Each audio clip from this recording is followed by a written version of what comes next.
Hello, hello, hello, everyone. You see the title of this Hello. video? It's over. It's Yeah, finally it's over. finally over. But you know what's not over? Allegedly.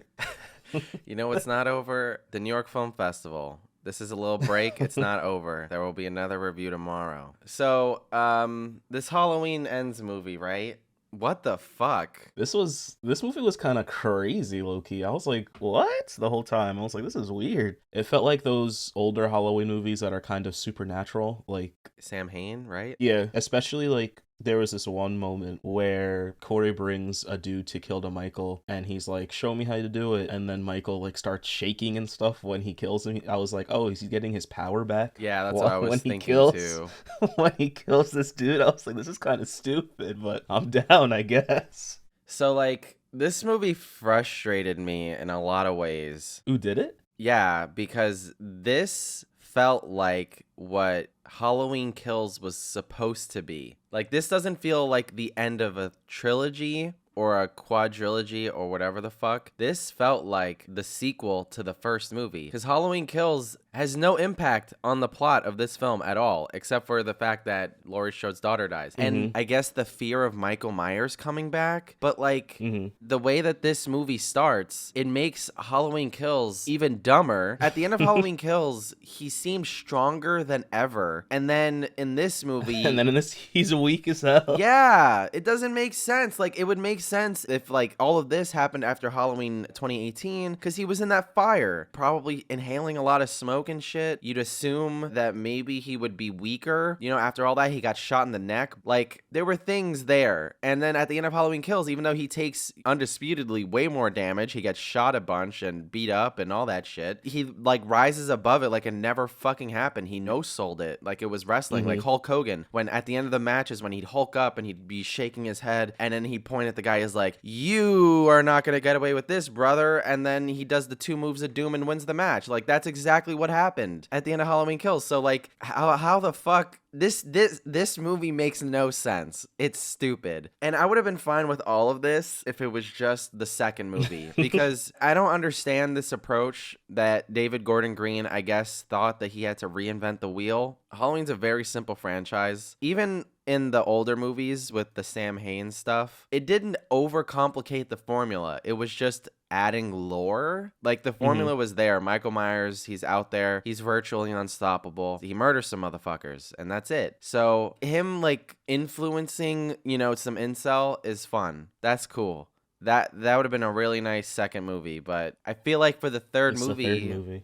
yeah, you have to close out the story with your two main characters. And the only time that Michael and Laurie have together really is this dumbass kitchen fight. Yeah, it's weird. It's like Corey was like an intern for Michael Myers. But also he kind of like didn't really matter because at the end of the movie he just dies and we're just like, okay, whatever. We forget about him. And that was weird too, because, like, he gets shot like 2 or 3 times in the chest, falls down off the banister, falls straight to the floor from the second floor, and then he stabs himself in the neck and he's bleeding out. And then when He's still Michael comes to alive. take the mask, he's still alive. Yeah, I'm like, what? Evil never dies, but evil did die But tonight, so evil I don't did know. die. Yeah, it double died. Both Michael Myerses It died died. twice, yeah.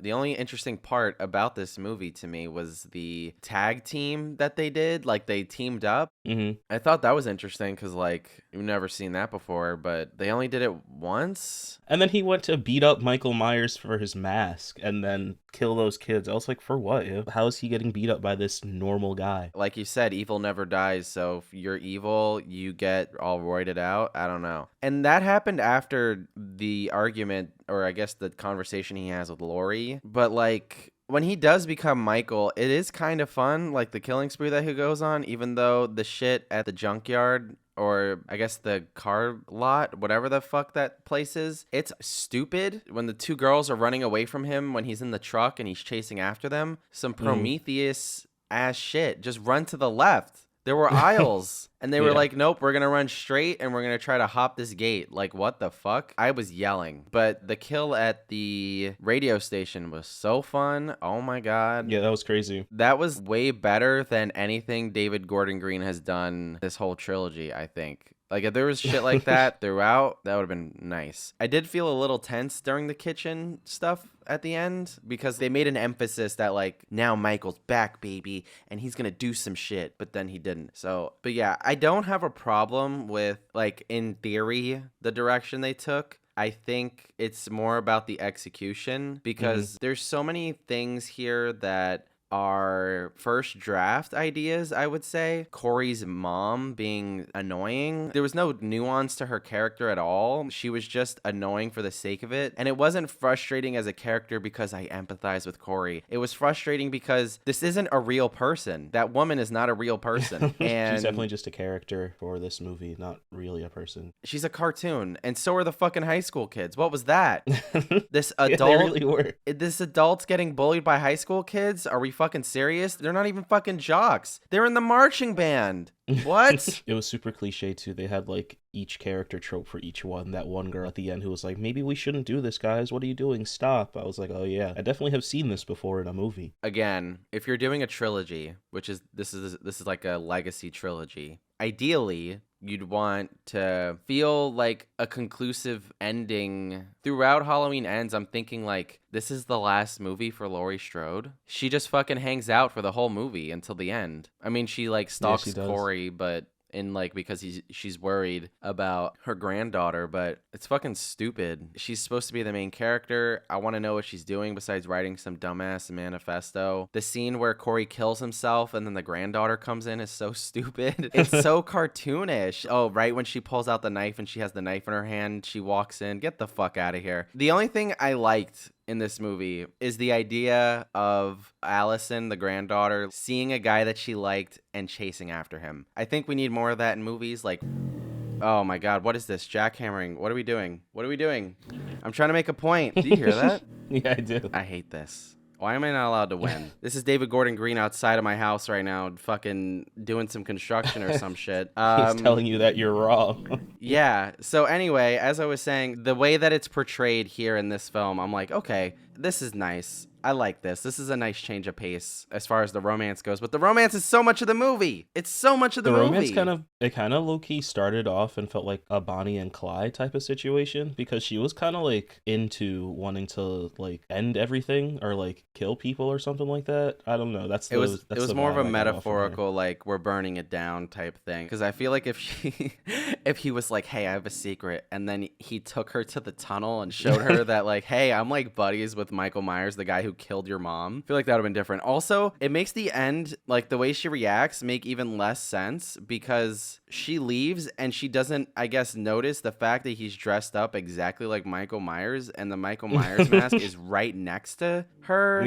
or right next to him. And Laurie didn't even show the mask. She didn't like say point anything. It out. Like there were no words. She didn't even say anything to her. I was like, hello? Say something. Be like, he tried to kill me. He's wearing Michael Myers' mask. And there's many moments in this movie where she just takes random bullshit from people, and I'm like, you're the foremost expert on Michael Myers, and these people are just instigating, saying some bullshit that they know nothing about when it comes to you specifically. So why aren't you clapping back? What the fuck? She just takes so much bullshit when she's supposed to be like this badass girl boss, whatever. I don't know, but there are things in the outline that are fine, but like the execution of this whole movie is stupid and I hate it. Can we go back to the kitchen scene? Because it's like the only like real thing in this movie, right? That advances the story. I don't know how she beat him when he literally murdered everyone in Halloween Kills at the end. In this one, he's super weak, remember? Because he got his powers from killing the one dude. He was shaking and convulsing. So, like, maybe he needed to kill more people. But why did his powers go away? It's been 4 years, and he's, like, in the sewers. Why has it been 4 years? Because they need to... What's it called? I don't fucking know. It doesn't make sense. It was 4 years because... All the setup is so contrived. All I'm gonna say, and I said it in my Letterboxd review, which wasn't even a review, it was just a statement, really. No group of media enjoyer is more maligned, more abused, and more tortured than horror fans. They take so much shit. The Academy doesn't like them. Hollywood doesn't like them. The people who make sequels to the movies that they like don't even like them. Like, what the fuck?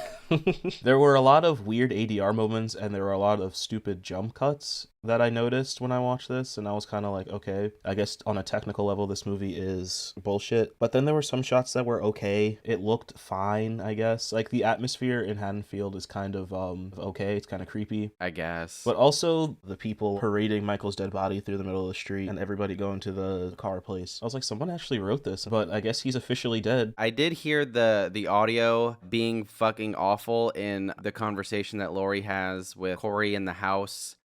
Not Corey in the house. Corey in the house. Not that.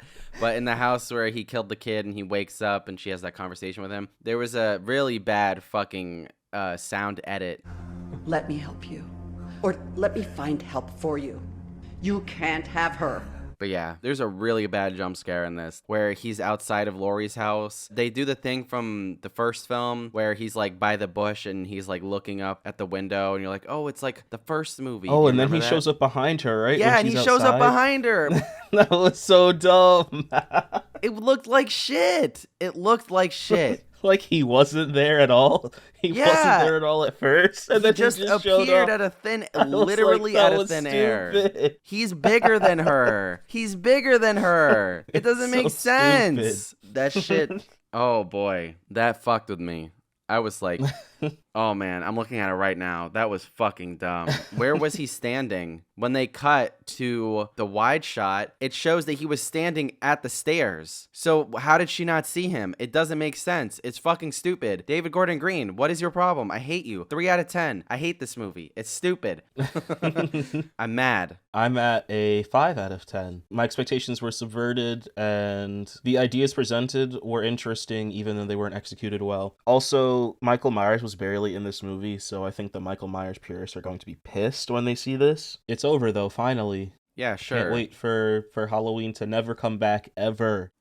Like, if they reboot it, the next one's going to be called Halloween 2. That'll be funny. It's going to be 4 Halloween movies. The Halloween. The Halloween. Yeah, because we have the Batman and the Suicide Squad. It's going to be Halloween with an S at the end. Halloween. Yeah, Halloweens. And then the third movie is going to be Halloween, but the E's are 3s. With a 3? Yeah. Because there will have been 33 Halloween movies by then. Holy shit. Oh my gosh. That'll be funny. We're just giving you ideas, Hollywood. You gotta pay us when you do it. Yeah, Universal, you fucking assholes. Either way, you're getting these New York Film Festival reviews, so fuck you. Yeah, if you enjoyed this video, hit the like button. If you agree or disagree, tell us in the comments. Subscribe if you haven't already. Share with your friends. Do all the things. Isn't it great that at the end of this review, the fucking jackhammer went away? Isn't that awesome? Did you notice that? Okay, bye-bye. Bye. Love you. You have to get past the Avengers and Marvel shit at some point, okay? Other people make movies.